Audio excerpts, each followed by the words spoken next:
Hello lovely viewers, welcome back to my channel. అందరూ ఎలా ఉన్నారు? బాగున్నారు కదా? నేను కూడా చాలా బాగున్నానండి.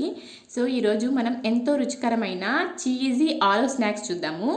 ఈ స్నాక్స్ చూడబోయే ముందు ఎవరైనా కొత్తగా నా ఛానల్కి వచ్చినట్లయితే ప్లీజ్ సబ్స్క్రైబ్ మై ఛానల్. పక్కనే బెల్ ఐకాన్ ఉంటుంది, దాన్ని కానీ మీరు క్లిక్ చేశారనుకో నేను రెగ్యులర్గా పోస్ట్ చేసే వీడియోల నోటిఫికేషన్స్ మీకు వచ్చేస్తాయి.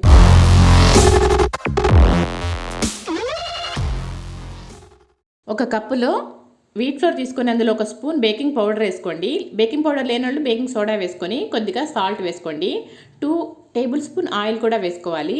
సో వేసుకున్న తర్వాత ఆయిల్ లేకపోతే మీరు నెయ్యి కూడా వేసుకోవచ్చు. సో అది మీ ఇష్టం అనమాట, ఏది కావాలంటే అది వేసుకోవచ్చు. ఇప్పుడు పిండిని చపాతీ పిండిలా కలుపుకోవాలన్నమాట, కొద్దిగా వాటర్ పోసుకొని. సో ఈ స్నాక్స్ చాలా టేస్టీగా ఉంటాయండి. మీరు చివరి వరకు చూసి ఒకసారి ట్రై చేయండి. చాలా ఈజీ, ఎక్కువ ఇంగ్రీడియంట్స్ అవసరం లేదు. సో మనం ఈజీగా చాలా రుచిగా చేసుకోవచ్చు. సో చపాతీ పిండి అయితే రెడీ చేసేసాను. సో పిండిని కలుపుకున్న తర్వాత మనకు మూత పెట్టి ఒక 30 మినిట్స్ పక్కన పెట్టి ఉంచాలన్నమాట. అప్పుడే పిండి కొంచెం మెత్తగా వస్తుంది. మనకు చపాతీలు చేసినప్పుడు కొంచెం సాఫ్ట్గా వస్తాయి, మరీ గట్టిగా కాకుండా. సో నేనైతే పిండి రెడీ చేసేసాను. దానిపైన మూత పెట్టి ఒక 30 మినిట్స్ పక్కన వదిలేస్తాను. సో ఇప్పుడు మనం స్టఫింగ్ కోసం ప్రిపేర్ చేసుకుందాము.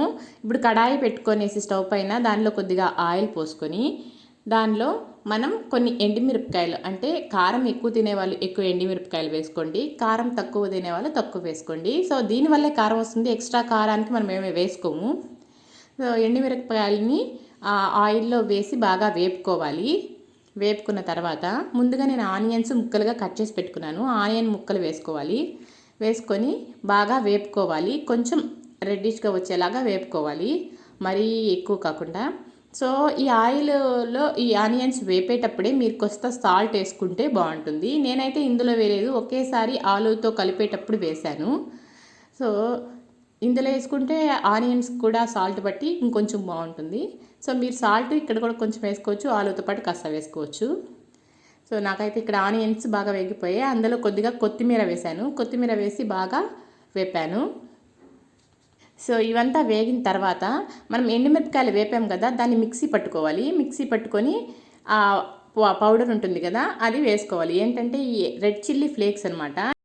ఇదంతా అయిపోయిన తర్వాత మనం స్టవ్ ఆఫ్ చేసి అందులో ముందుగా ఉడకబెట్టుకున్న బంగాళాదుంపలు బాగా స్మాష్ చేసుకొని వేసుకొని బాగా మిశ్రమాన్ని కలపనివ్వాలి. సాల్ట్ మీకు చూసుకొని తక్కువైతే ఇక్కడ యాడ్ చేసుకోండి. సో ఇదంతా ఇప్పుడు ఆలు వేసిన తర్వాత మనం స్టవ్ ఆన్ చేసుకోవాల్సిన అవసరం లేదు, ఎందుకంటే ఆలు ఆల్రెడీ ఉడికిపోయింది కాబట్టి. స్టవ్ ఆఫ్ చేసుకొని మిగతా మిశ్రమాన్ని ఇలా కలుపుకుంటే ఆలు వేసుకొని సరిపోతుంది. ఇప్పుడు చపాతీలు చూడండి, నేను 2 రకాలుగా చేశాను స్టఫింగు. ఒకటి ఏంటంటే నేను చపాతీని స్క్వేర్గా చేశాను అనమాట. రెండోది ఏంటంటే చపాతీ నార్మల్గా రౌండ్గా చేశాను. సో స్క్వేర్ కోసం ఇలా చపాతీని మడతలు పెట్టుకోవాల్సి వస్తుంది. అన్ని వైపులా మడతలు పెట్టుకొని చేస్తే మీకు స్క్వేర్గా వస్తుంది బాగా. నేను మొత్తం 4 చపాతీస్ చేశాను. అందులో 2 ఏమో స్క్వేర్గా చేశాను, 2 ఏమో మామూలు రౌండ్గా చేశాను. సో 2 రకాలుగా ఎలా స్టఫ్ చేయాలో చూపించడానికి 2 చేశాను అనమాట. సో స్క్వేర్గా ఉండేటివి రెడీ అవుతున్నాయి చూడండి. ఇప్పుడు నేను స్క్వేర్ కాకుండా మామూలు నార్మల్గా రౌండ్గా చేసేస్తాను. వీటికి ఏం మడతలు పెట్టాల్సిన అవసరం లేదు, నార్మల్గా చేసేసుకుంటే సరిపోతుంది.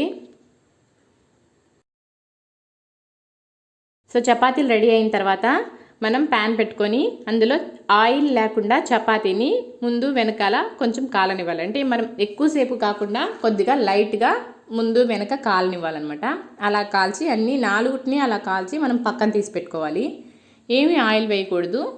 జస్ట్ మనం మధ్యలో స్టఫ్ చేస్తాం కదా, అప్పుడు నార్మల్గా ఇలా కాల్చకుండా స్టఫ్ చేస్తే లోపల మనకు ఉడకదు, అది పిండిగా ఉంటుంది. సో అందుకని 2 వైపులా కొద్దిగా కాల్చి పక్కన పెట్టుకోవాలి. పక్కన పెట్టుకున్నాక ఇప్పుడు ఆ కాల్చిన దానిపైన టమోటా కెచప్ వేసుకోవాలి.